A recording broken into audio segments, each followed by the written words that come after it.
Now the next topic change in the body shape. तो हमने last lecture में height के बारे में देखा, कैसे तरह से हाइट चेंज हो जाती है, अचानक से बढ़ जाती है।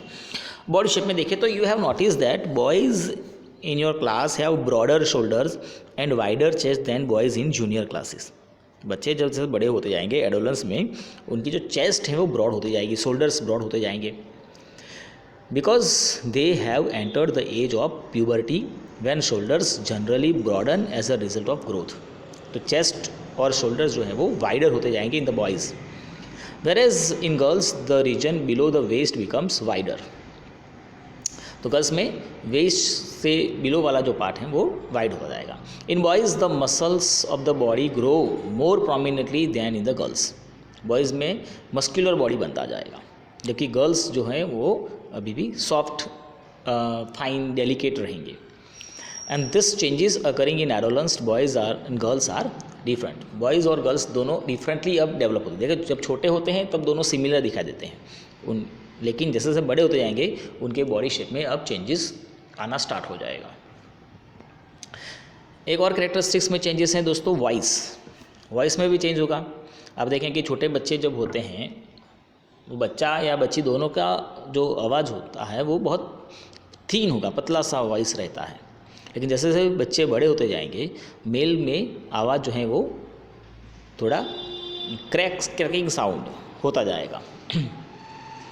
So at puberty, the voice box or larynx begins to grow, and boys develop larger voice boxes.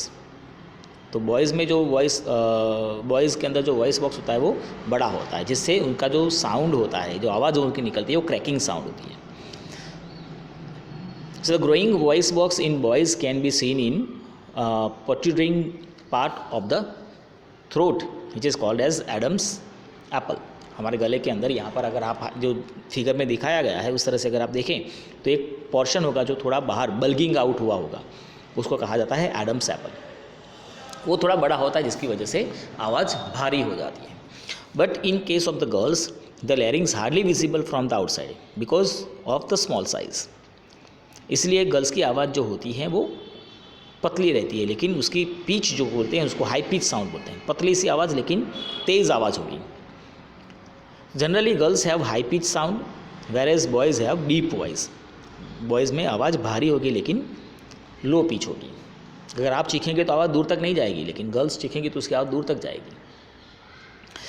In adolescence boys sometimes the muscles of the growing voice box go out of control and voice becomes hoarse. कई बार ऐसा होता है कि ये जो voice box develop होते होते कुछ ज़्यादा बड़ा हो गया, तो ऐसी सिचुएशन में जो कुछ समय के लिए वॉइस जो है वो हॉर्स मतलब थोड़ी ख़राब हो सकती है, बट धीरे धीरे फिर वो नॉर्मल हो जाएगा। Then after the increased activity of sweat and sebaceous gland. तो during puberty the secretion of sweat gland and sebaceous gland मतलब ऑयल ग्लैंड्स इंक्रीज हो जाते हैं। तो यहाँ पर आपको देखेंगे पसीना और ऑयली स्किन होने के चांसेस हो जाएंगे। साथ साथ कुछ लोगों को यहाँ पर एक्ने डेवलप होंगे। एक्ने मतलब पिंपल्स, खिल मुँह से सब जो है वो डेवलप होते हैं। At this time because of the increase activity of glands on the skin. तो स्किन के ऊपर ये सेबेस्कस ग्लैंड डेवलप होने से ऑयली स्किन बन जाती है, जिसकी वजह से ये एक्ने, पिंपल्स वो सब उसका डेवलपमेंट होता है। लेकिन आफ्टर द एज ऑफ 18-19 फिर ये भी धीरे धीरे बंद हो जाएगा। Then development of sex organs guys. तो 9.1 और 9.3 फिगर के अंदर हमने देखा था आगे नेक्स्ट प्रीवियस चैप्टर के अंदर, तो जिसमें हमने सेक्स ऑर्गन्स के बारे में देखा था। At puberty male sex organs like testis and penis develop completely and the testis also begins to produce sperm. तो जैसे ही पुबर्टी की एज या एडोलेंस की एज स्टार्ट होगी, वहाँ पर पेनिस जो है वो और टेस्टिस दोनों का अच्छे से डेवलपमेंट हो जाएगा। टेस्टिस जो है उसमें से स्पर्म जो है वो प्रोड्यूस होना स्टार्ट हो जाएगा। Whereas in case of the girls the ovaries become enlarge and egg begins to mature. और उसमें एग्स जो है वो मैच्योर होना स्टार्ट हो जाएगा। Also ovary starting releasing the mature eggs, और ओवरी में से एक एक करके मैच्योर एग भी रिलीज होना स्टार्ट हो जाता है. And one more important thing is reaching mental, intellectual and emotional maturity. यहाँ पर आप देखेंगे कि उसमें जो उस पर्सन के जो बिहेवियर है उसमें भी आपको चेंजेस देखने को मिलेगा. मतलब adolescence is also period of change in a person's way of thinking. Adolescence are more independent than before and are also self conscious. यहाँ पे क्या होगा कि एडल्ट बने नहीं, बच्चे रहे नहीं, तो एडोलेंस की एज में क्या होता है कि वो अपने आप को इंडिपेंडेंट समझना स्टार्ट कर देते हैं. अब वो सोचने लगते हैं कि हम बड़े हो गए हैं, कहीं पर आना जाना है तो अकेले जाने का पसंद करेंगे, मम्मी पापा के साथ नहीं जाएंगे. उनको लगेगा कि नहीं अब हम बड़े हो गए हैं. सेल्फ कॉन्शियस हो जाते हैं, अपने आप के बारे में सोचते हैं, अपने आप को आईने में देखते हैं कि कैसा लग रहा हूँ या कैसी लग रही हूँ, खुद तैयार होंगे अच्छे से. ठीक है, तो ये सब उनके अंदर चेंजेस. बच्चों में ये दिखना नहीं कि मिलता, छोटे बच्चे होंगे तो मम्मी पापा ने जो बोला वो कर दिया, लेकिन यहाँ पर क्या होगा, वो इंडिपेंडेंट होना स्टार्ट कर देंगे. Intellectual development takes place and they tend to spend considerable time of thinking. बैठे बैठे सोचते रहेंगे अंदर से, तो वो सोचने में टाइम ज़्यादा निकालेंगे, सपने देखते रहेंगे. In fact it is often the time in one's life when the brain has the greatest capacity for learning. तो ये वो समय है जहाँ पर उनका ब्रेन इतना एक्टिव होता है कि वो मैक्सिमम या तो जितना चाहे उतना वो एजुकेट मतलब कि लर्निंग कर सकते हैं. जरूरी नहीं है कि सिर्फ पढ़ने में, किसी भी सब्जेक्ट में वो मतलब किसी भी एक्टिविटी में भी वो लर्निंग में अच्छा उनका ब्रेन काम करेगा. समटाइम्स हाउएवर एन एडोलेंस में feel insecure while trying to adjust to the changes in the body and mind. कई बार ऐसा होता है कि जो पर्सन होते हैं जो एडोलेंस की एज में वो एडजस्ट नहीं हो पाते हैं, मतलब बॉडी में चेंजेस हो रहे हैं, उनके दिमाग में कुछ चेंजेस हो रहे हैं, तो यहाँ पर वो अपने आप को इनसिक्योर फील कर सकते हैं. But it's a normal process guys. जैसे जैसे ये एज आगे बढ़ती जाएगी सब कुछ नॉर्मल होता जाएगा. But as adolescence learners you should know that there is no reason to feel insecure. This changes are a natural part of growing up. तो जैसे आप छोटे बच्चे में से बड़े होते जाते हैं, ये एक ग्रोइंग का एक पीरियड है, ग्रोइंग पीरियड है ये. तो धीरे धीरे ये समय भी निकल जाएगा. जो भी बॉडी में चेंजेस हो रहे हैं, जो दिमाग में चेंजेस हो रहे हैं, जो आपके थिंकिंग में चेंजेस हो रहे हैं, धीरे धीरे करके ये सब कुछ नॉर्मल हो जाएगा. Just you have to concentrate on your study and to on your goal. तो ये कुछ चेंजेस थे पुबर्टी में होने वाले, या तो जो हम कहते हैं कि एडोलेंस में कुछ चेंजेस होने वाले हैं. कुछ चेंजेस ऐसे होते हैं जिसको हम बोलते हैं सेकेंडरी सेक्सुअल कैरेक्टरिस्टिक्स या तो कैरेक्टर्स. मतलब रिप्रोडक्शन में उनका कोई हाथ नहीं है, लेकिन बॉडी में जो चेंजेस हो रहे हैं उसमें कुछ ये भी चेंजेस होंगे. जैसे कि देखा हमने कि भाई testes and ovaries are the reproductive organs, they produce the gametes. Gametes मतलब sperm and ovum, that is sperm and ओवा.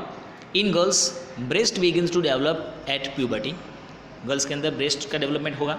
Where as in case of the boys begin to grow the facial hair. Facial hair in the sense beard and moustache, दाढ़ी मुछ develop થઈ જશે. As these features help to distinguish the male from the female, they are called secondary sexual characters.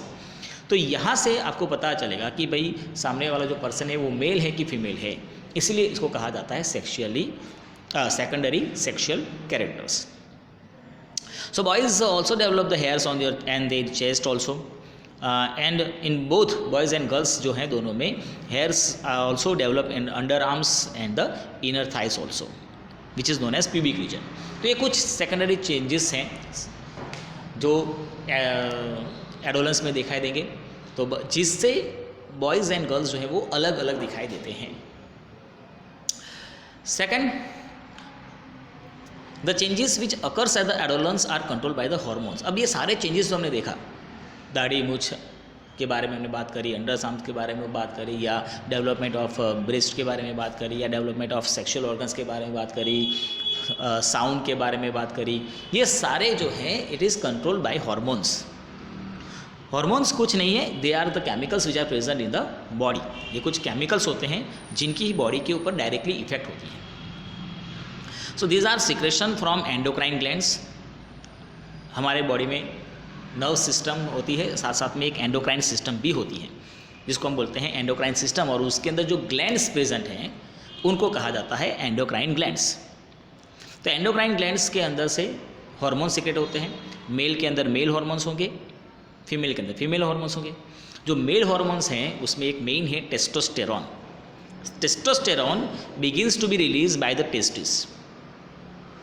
ये testis से release होना start होता है at the time of puberty, and this cause the changes in the boys. और इसी से boys में वो सारे चेंजेस आएंगे जो हमने अब तक देखे, जो अब तक हमने चेंजेस देखे वो सारे टेस्टोस्टेरॉन की वजह से आते हैं। Whereas in the case of the girls, ovary जो होती है उसमें से एक हार्मोन रिलीज होता है जिसका नाम है ईस्ट्रोजन, और ईस्ट्रोजन जो है वो गर्ल्स में वो चेंजेस लाते हैं जो अब तक हमने देखे। सो फीमेल हार्मोन और estrogen which makes the breast develop. Second thing, milk secreting glands और मेमरी ग्लैंड्स जिसको बोला जाता है, they will develop inside the breast. तो ये भी एक सेक्सुअल कैरेक्टरिस्टिक में चेंजेस हैं कि भाई अगर आफ्टर द रिप्रोडक्शन जो यंग वंस है उसको न्यूट्रिएंट्स के लिए माँ का दूध पिलाना ज़रूरी होता है, and that's why the breast should be developed. The production of this hormones is under control of the another hormones secreted from an endocrine gland called pituitary gland. ये जो सारे हॉर्मोन्स हैं they are controlled by the pituitary gland. तो ये कुछ दोस्तों यहाँ पर हमने चेंजेस के बारे में बात करी कि क्या क्या चेंजेस प्राइमरी और सेकेंडरी चेंजेस होते हैं, उसके बारे में हमने डिस्कस किया। In next lecture we will discuss about some hormones और अलग अलग फेजेस जो होते हैं उसके बारे में।